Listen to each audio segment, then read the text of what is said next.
I'm just playing around seeing what this phone can do. What do you think? Should I film my readings in black and white from now on? Probably not. Probably not at all. Hi BookTube, it's Amy. I'm back again reading from The Anatomy of Bibliomania by Holbrook Jackson, with a section titled Conversing with Books. When Oliver Goldsmith read an excellent book, it was as if he had gained a new friend. And when he read a book over again, it was like meeting with an old one. Beringer and Eugene Field were old cronies. A pocket edition of Plato or Plutarch or Euripides or of the Septuagint was Shelley's ordinary companion. They are indeed silent, eloquent companions, and as in the poet, all the better for being. Friends not adopted with a schoolboy's haste, but chosen with a nice discerning taste. Bookmen would be inseparable from their books.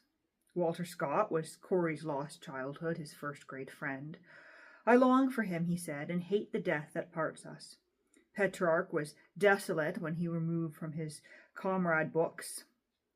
Once this was brought about through the intervention of his friend Philip de Cabassols, Bishop of Cavignon, who thought the poet was destroying his health by overstudy. But it was a mistaken treatment, for Petrarch was immediately still more seriously distressed. The first day of absence from his books passed wearily, seeming longer than a year. On the second, he had a headache from morning till night, and on the third he began to feel symptoms of fever. The good bishop thereupon restored the keys to the book-room, and Petrarch on the instant recovered. Many have given out that one of the precious qualities of this companionship is that it is silent, but there is as much evidence that, though silent, books are not dumb, that they hail their lovers and are ever ready to talk with them. Of an evening, Machiavelli would go into his study and thus pass into the antique courts of ancient men, to be welcomed lovingly by them. Such tender greeting encouraged him to speak with them without show, to learn the history and the motive of their lives, and these dead responded by reason of a common humanity. For hours together, he adds, the miseries of life no longer annoy me, for I have transferred myself to those with whom I converse. Petrarch also, Tatum gives out, loved to converse with his books. Cicero, Seneca, Augustine were individuals in whom he discerned the reflection of his own personality. And as he read their works, he held long and animated dialogues with them, which he sometimes recorded on the margins of his books, and sometimes he talked to them in elaborate epistles of his letters to dead authors.